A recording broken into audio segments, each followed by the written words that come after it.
ചൊറിച്ചിലും മറ്റു ബുദ്ധിമുട്ടുകൾ ഉണ്ടാക്കുന്ന ഈ ഒരു കണ്ടീഷൻ വളരെ പെട്ടെന്ന് തന്നെ നമുക്ക് ഈ ഒരു തരത്തിലാക്കി മാറ്റാനായിട്ട് സാധിക്കും. ഫംഗൽ ഇൻഫെക്ഷൻ എന്ന് പറയുന്നത് ഒരുപാട് പേര് പറയുന്ന ഒരു സ്കിൻ കംപ്ലൈൻ്റ് ആണ്. ഇത് എന്തുകൊണ്ടാണ് ഉണ്ടാവുന്നത്, എങ്ങനെയൊക്കെ നമുക്കിത് മാറ്റിയെടുക്കാം എന്നതാണ് ഇന്നത്തെ വീഡിയോയിൽ പറയാൻ പോകുന്നത്. ഞാൻ doctor Athira, Bhoomi natural cure and wellness, Koottanad.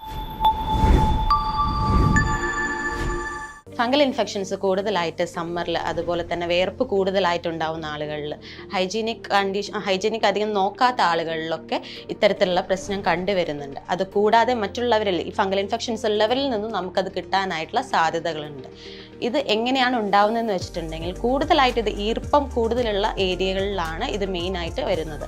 Fungus എന്ന് പറയുന്നത് ഒരു അണുജീവിയാണ്. അത് നമ്മുടെ ശരീരത്തിലേക്ക് കയറി അത് പിന്നീട് വർദ്ധിക്കുകയാണ് ചെയ്യുന്നത്.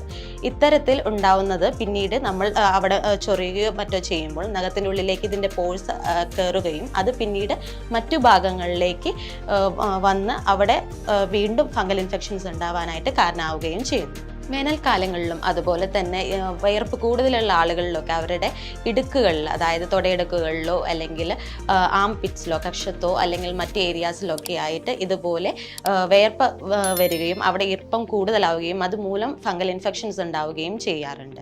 അതുപോലെ തന്നെ ശരിയായ രീതിയിൽ വൃത്തി നോക്കാതെ ഇരിക്കുന്ന ആളുകൾ വാഷ്റൂം യൂസ് ചെയ്തതിന് ശേഷം അത് ശരിയായി ആ ഭാഗം ഡ്രൈ ആക്കാതെ പിന്നീട് അത് ആ ഒരു ഏരിയ എപ്പോഴും ഈർപ്പം നിൽക്കുന്നത് മൂലം ഇത്തരത്തിലുള്ള ഫംഗൽ ഇൻഫെക്ഷൻസ് ഉണ്ടാകാറുണ്ട്. അതുപോലെ ഫംഗൽ ഇൻഫെക്ഷൻസ് ഉള്ള ആളുകളിൽ നിന്ന് അവർ ഉപയോഗിച്ചിട്ടുള്ള ടവലോ മറ്റോ നമ്മൾ ഉപയോഗിക്കുമ്പോൾ അതുവഴിയും നമുക്ക് ഈ പറഞ്ഞ ഫംഗൽ ഇൻഫെക്ഷൻസ് കിട്ടാനായിട്ടുള്ള സാധ്യതയുണ്ട്.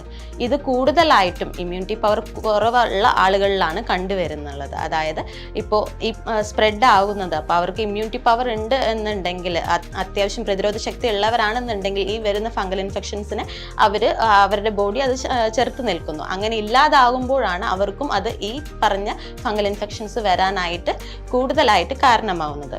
ഇത്തരത്തിൽ ഞങ്ങളടുത്ത് വന്നിട്ടുള്ള ഒരു കേസായിരുന്നു നമ്മുടെ ശരീരത്തിൽ മെയിലായിട്ട് അവിടെ ഇവിടെ ചെറുതായി ചൊറിച്ചിലുകൾ കണ്ടുവരുന്നത്. അതുപോലെ തന്നെ അവിടെ ഭയങ്കര ഡ്രൈ ആയിട്ട് കണ്ടിരുന്നു. അപ്പോൾ അത്തരത്തിലുള്ള ഒരു കേസ് നമ്മൾ ചെയ്തത് എന്താണെന്ന് വെച്ചിട്ടുണ്ടെങ്കിൽ ആദ്യം തന്നെ അത് എത്രത്തോളം സിവിയർ ആണ്, അയാൾക്ക് അതുമായി ബന്ധപ്പെട്ട് മറ്റ് എന്തെങ്കിലും അസുഖങ്ങളുണ്ടോ അല്ലെങ്കിൽ ആൾക്ക് ഡയബറ്റീസ് ഉണ്ടോ, അങ്ങനെയുള്ള കണ്ടീഷൻസ് നമ്മൾ ആദ്യം ചെക്ക് ചെയ്യുകയും അത് പ്രോപ്പറായി അതിൻ്റെ അനാലിസിസ് നടത്തുകയും ചെയ്തു. അതിനുശേഷം പിന്നീട് നമ്മൾ അതിൻ്റെ ആവശ്യമായിട്ടുള്ള മെഡിക്കേഷൻസും അതുപോലെ തന്നെ ഇത്തരത്തിലുള്ള ലോക്കൽ ആപ്ലിക്കേഷൻസും കൊടുക്കുകയാണ് ചെയ്തിട്ടുണ്ടായിരുന്നത്.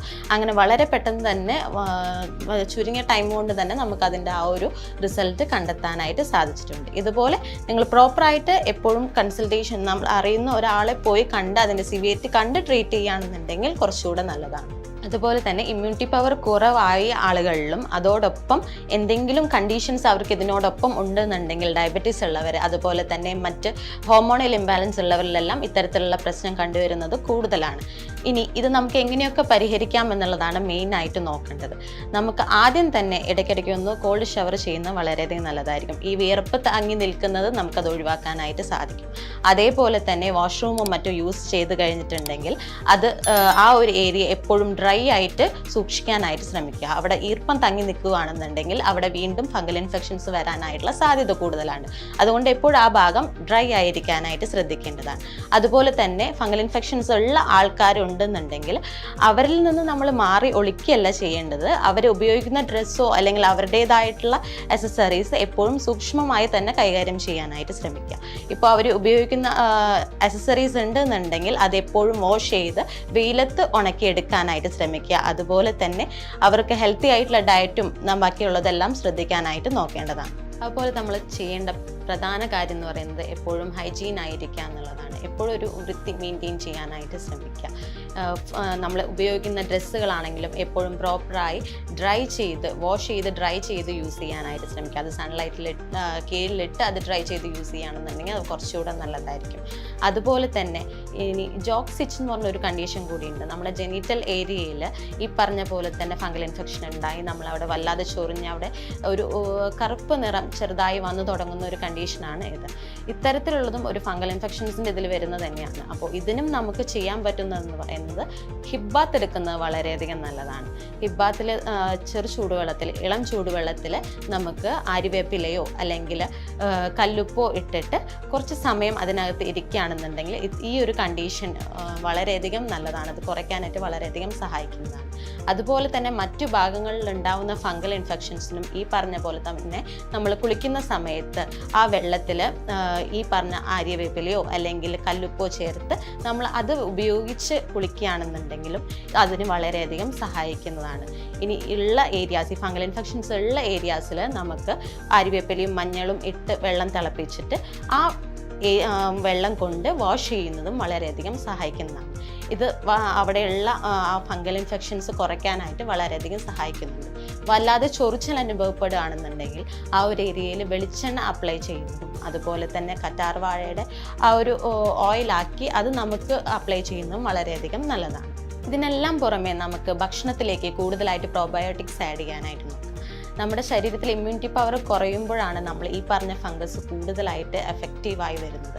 അപ്പോൾ അതുകൊണ്ട് നമ്മുടെ ഉള്ളിലേക്ക് നമുക്ക് നമ്മുടെ ഗട്ടിന് ആവശ്യമുള്ള ബാക്ടീരിയനെ നമ്മൾ കൊടുക്കാനായിട്ട് ശ്രമിക്കേണ്ടതാണ്. അതിന് വേണ്ടിയിട്ടാണ് നമ്മൾ പ്രോബയോട്ടിക്സ് എടുക്കുന്നത്.